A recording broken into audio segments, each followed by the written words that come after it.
She is a #1 New York Times bestselling author. She's a financial expert, and she is the host of the Rachel Cruze Show.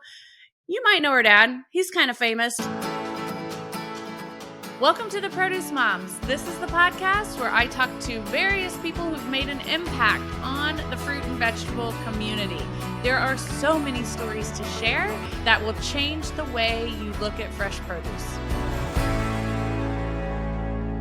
Rachel, we are thrilled to welcome you to the Produce Moms podcast. Thanks for having me on. I'm so excited. Please introduce yourself to our audience. Tell us a little bit more about your background and the good work that you're doing with your personal brand, as well as Ramsey Solutions. Sure. Well, I have, for the last 12 years, just been traveling and speaking and doing podcasts and interviews and writing books and everything around personal finance and really helping people get control of their money versus their money controlling them. And it really did start with my story of growing up as Dave Ramsey's kid. And I was born the year they filed for bankruptcy. And so, I look at that as not a coincidence, but really the start of, okay, I started from the bottom with my parents as a new baby and have been on this journey ever since of watching them figure out how money works. And so it's been a privilege to be able to do that. And I hope to, I'm not a bald 60-year-old man. So I think I bring a different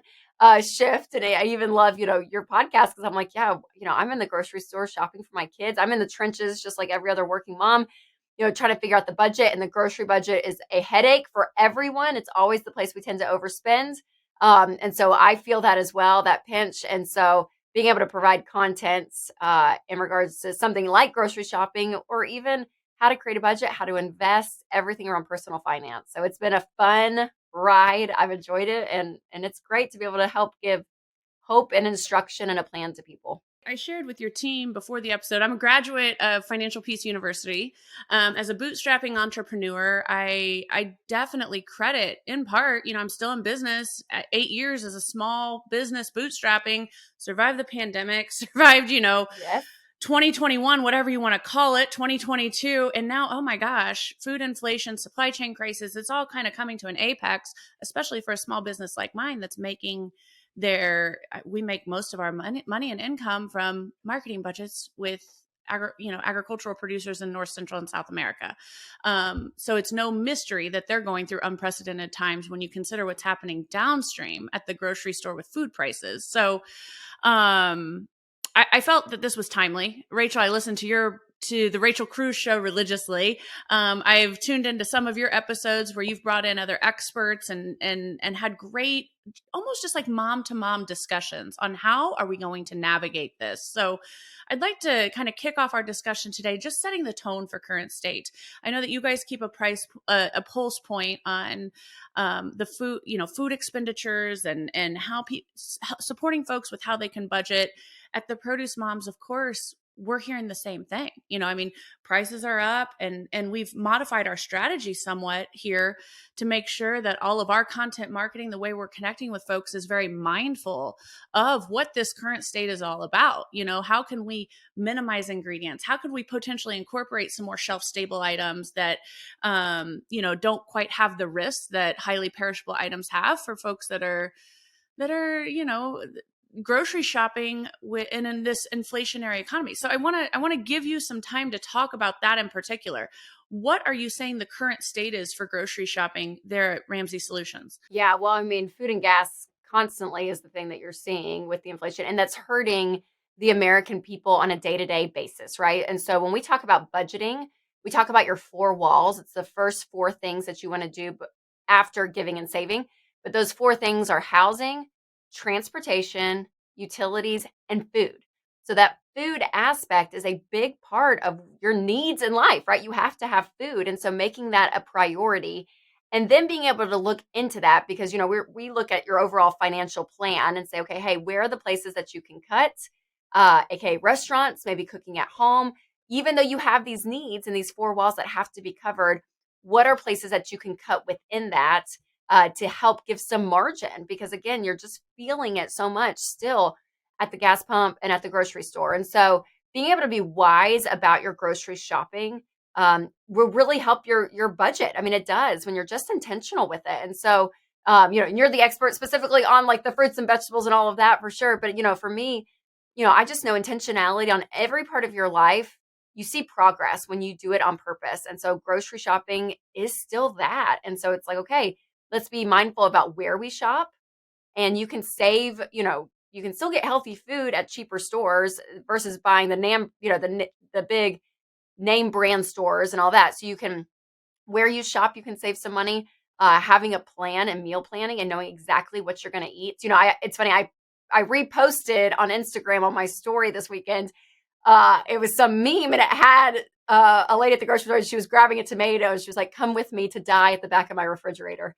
And so, yeah, it made me laugh because I was like, yes, we've all done that. And so I've even had to get better at say, okay, what am I really going to use? I'm buying all these fresh ingredients. And even if it's inexpensive stuff, it's like green onions and cilantro and whatever, am I actually going to make that meal that I'm buying? If not, I'm going to take that cilantro out a week later and it's going to be all nasty and wilted. And I never even used it. So it's being purposeful about the food that you're using so that it's not going to waste and you're not wasting your money. So, all of that, it helps. And I think some people think, oh, well, I'm just going to have to accept the fact that groceries are expensive and I have to be passive in it and just sit back and it's happening to me. And it almost becomes a little bit of that victim mentality where I have a little bit of the reverse message, say, hey, proactively, what can you do different to still even find margin, even when inflation is high? So, it's hard because it's a daily battle.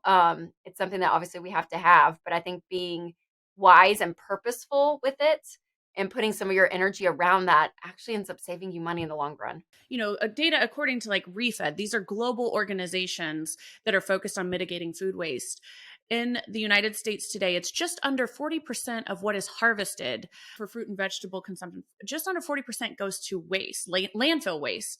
And the lion's share of that waste is occurring in our home kitchens. So you're absolutely spot on with that being a proven method to stretch your food bucks is just let's not throw away food. That's kind of step one. And with fruits and vegetables being among the most perishable items we purchase, it is critical that we remind folks of that. And there's a lot of different ways. As a reminder to all of our listeners, we do have the produce directory available on theproducemoms.com. It's a very comprehensive free tool for all of you. And it's how to select your produce item at the grocery store so that you're bringing something home with the longest shelf life possible. Right. And then it's how to store it at home. Because like that meme, Rachel, we really don't want to put those tomatoes in the fridge. You know that, right? I thought that too. I was like, I'm killing it first and foremost just because I'm putting it in the wrong environment. And then I know I'm probably not going to eat it too. So you're exactly right. Exactly. Yes. Right. And then of course as all of our community knows, there's no shortage of inspiration on how to actually use your fruits and vegetables. Eating them raw out of hand is great, but we have over 600 recipes for you at theproducemoms.com too. So Rachel, as we think about what you and your family business is all about, for anyone who's unfamiliar with Ramsey Solutions, I mentioned Financial Peace University. That is just one of many programs and tools that the Ramsey companies have to offer. So at Ramsey Solutions, where do people begin? This is 101. Like a mom who's listening to us today who's like, I am putting my groceries on a credit card.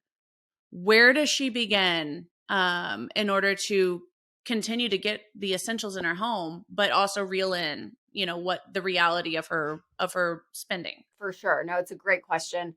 When you're starting out something, having information is really important, but you want to also have inspiration within it. And so what I find with a lot of people who are struggling, more than ever living paycheck to paycheck, credit card debt is on the rise for people just to survive with their bills because they don't have an emergency fund. 40% of people can't cover $1,000 emergency fund in cash, right? So like the state of where everyone is, it can feel very hopeless. So I think one of the first steps is that you just have to believe, which sounds cheesy, but you have to believe that you have the ability to make changes within your money to change where you are presently. If you're not happy with where you are presently, if you're going to the grocery store and you're swiping that credit card and there's kind of this like pit in your stomach knowing that bill's going to come because you just went to the gas station, you just applied for kids sports, for the spring, you had to, do your daycare registration again. And there's you're feeling it all go out and you don't have control over it. It's going to add stress. It's going to add anxiety. And so what we want to be able to do is to insert that hope to say, hey, if you don't like where you are today, you have the ability to make different decisions tomorrow with your money and start a whole new path. And it's going to be uncomfortable. It's not going to be easy because we're all, even if what you're doing isn't working, it's familiar, which means you're comfortable and it's easy. So changing what you've been doing, it's going to be hard because it's going to be uncomfortable, but it's going to be worth it. So first and foremost, I just want to say to everyone out there, I've heard every income level, every debt level. I've heard every story you could ever imagine over 12 years of doing this. And the number one common denominator of watching people win with money, getting out of debt, living on a budget, investing, saving for their kids' college, doing things they never thought was possible, is they first believe that they could. So I think that's step one, is that belief that you have the ability to change.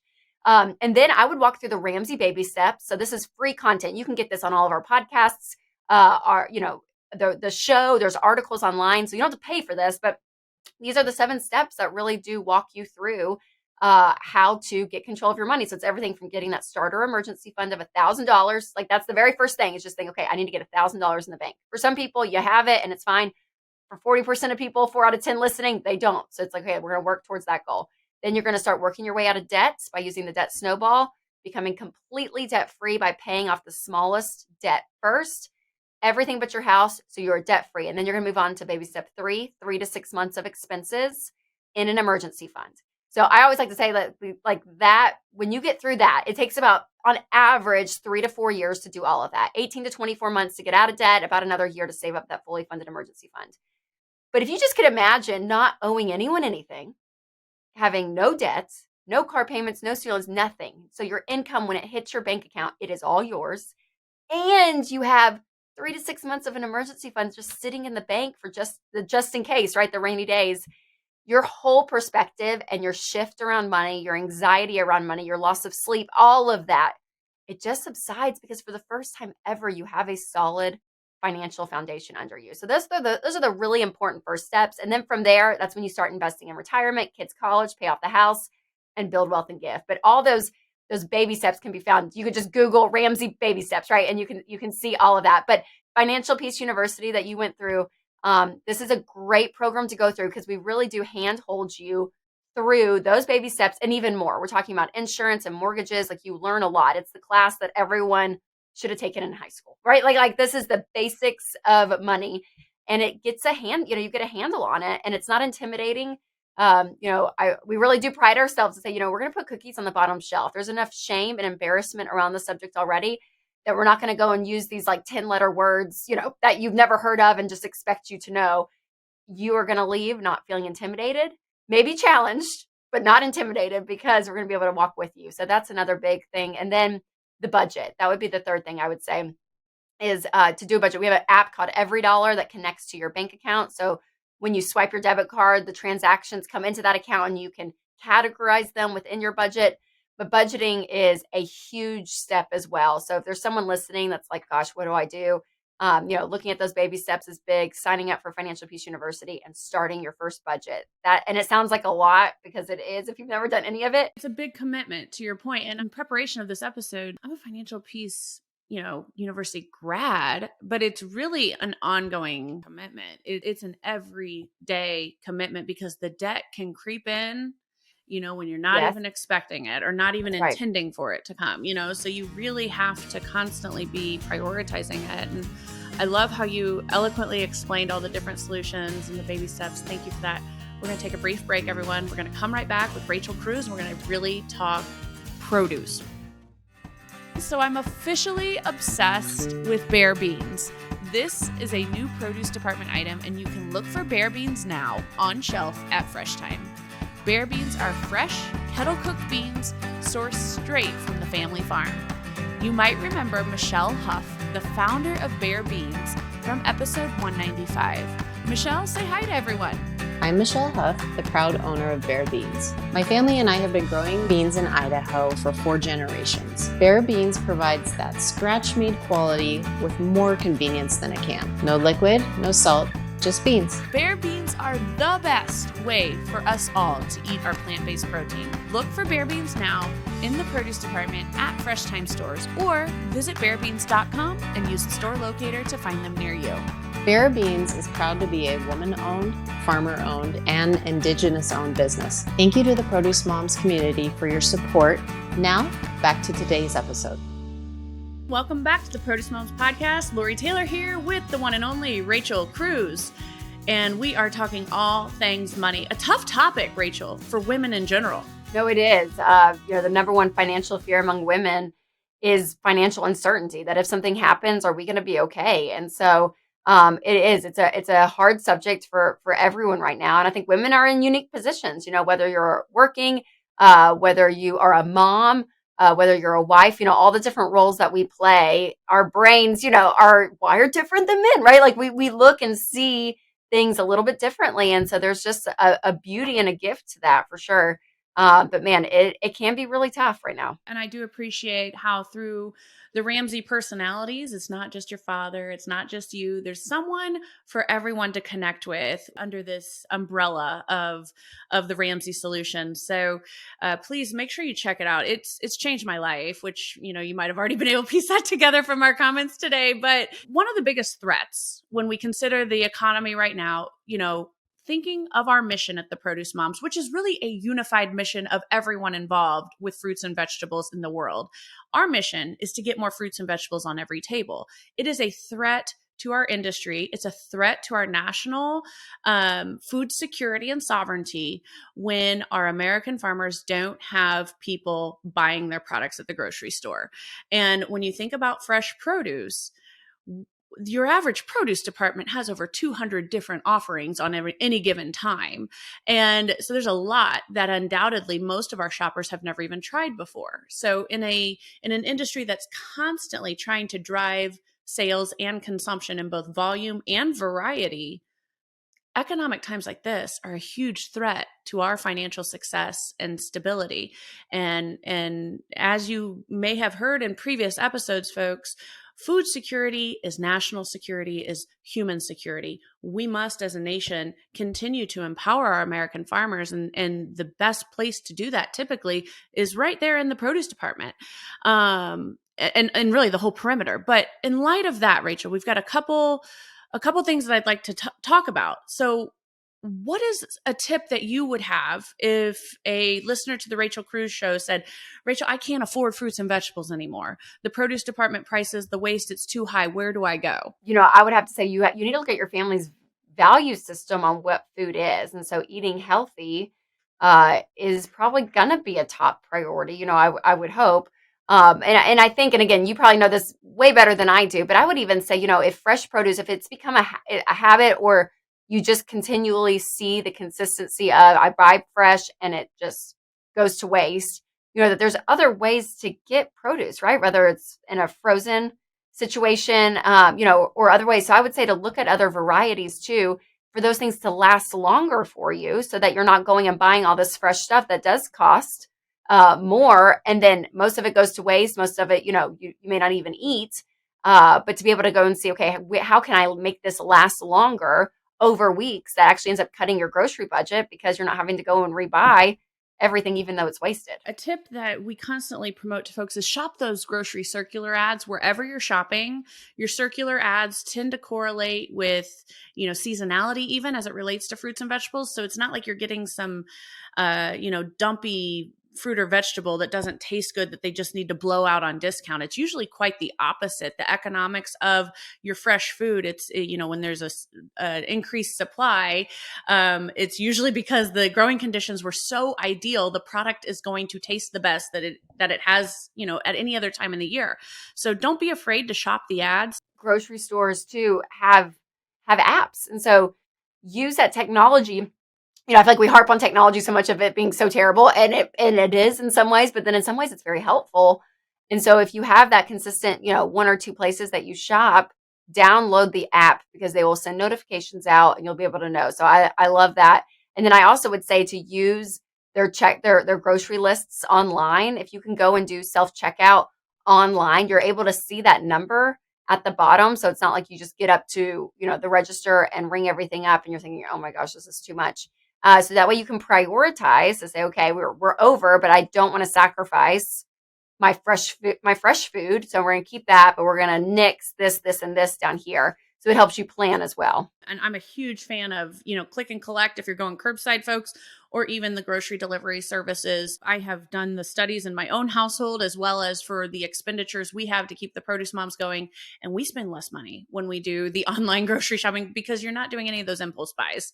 Oh my gosh. And isn't that the truth though? I mean, really, yeah. I'm like, I was so guilty of that. And I switched during COVID just out of ease. Mm-hmm.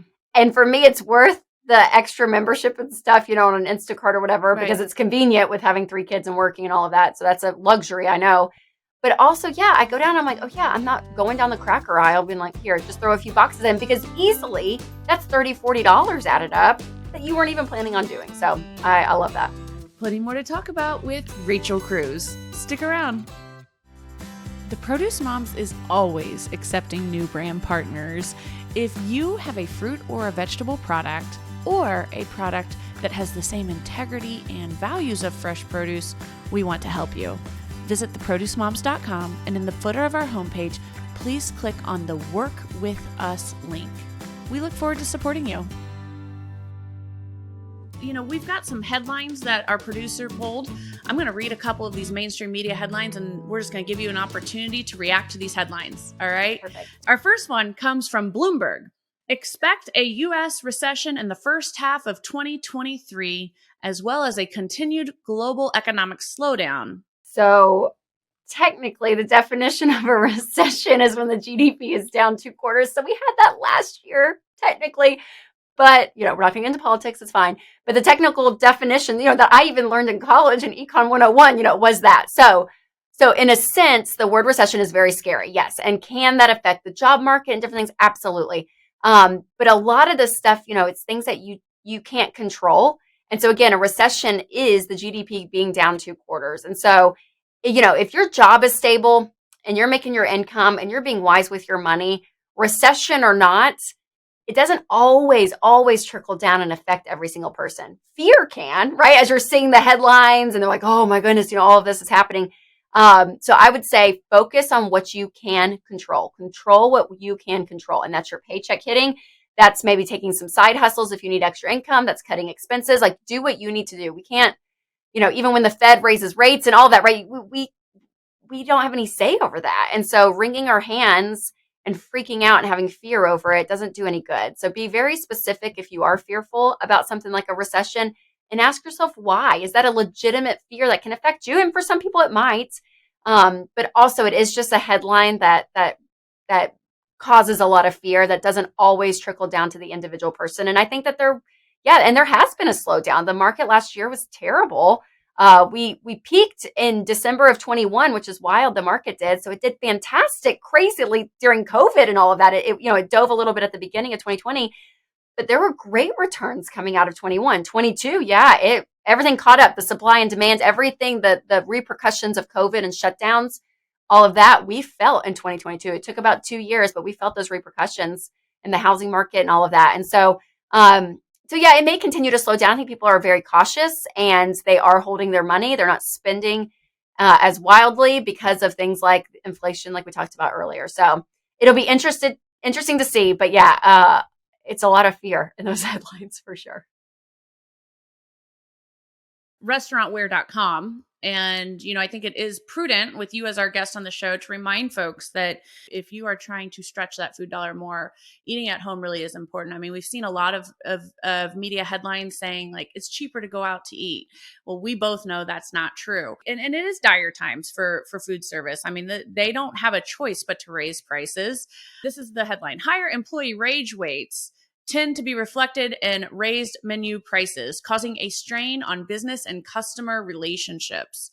So, and again, that's it. It is the true economics of when you look to say, okay, there's the supply and demand is still an issue.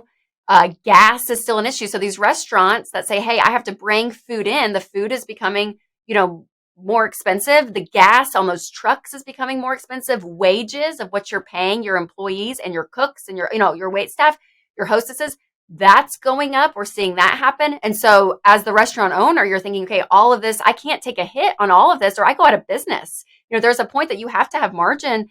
And so naturally that's going to be reflected in the consumer prices. And so it is one of those things that it hurts. We went out, we picked up hot wings for this recipe thing I was doing, and I just needed hot wings, and it was $14, and I thought in my head it was going to be $6, and I was like, really, $14 for these like 3 chicken tenders, and so you're feeling it, and so you just have to make a decision as the consumer that you get that choice. And again, and my heart goes out to these restaurant owners, right? I mean, they're bearing all of this as well. So it's a hard cycle that we're all feeling, regardless of what position you're in. And one reason it's so difficult is because food is so cultural. It's how all people come together. It's how we, celebrate life. It's how we grieve life. Food is there, and it is so comforting. And it is really, and when you consider the diverse landscape of America today, it's how we create our own household traditions too.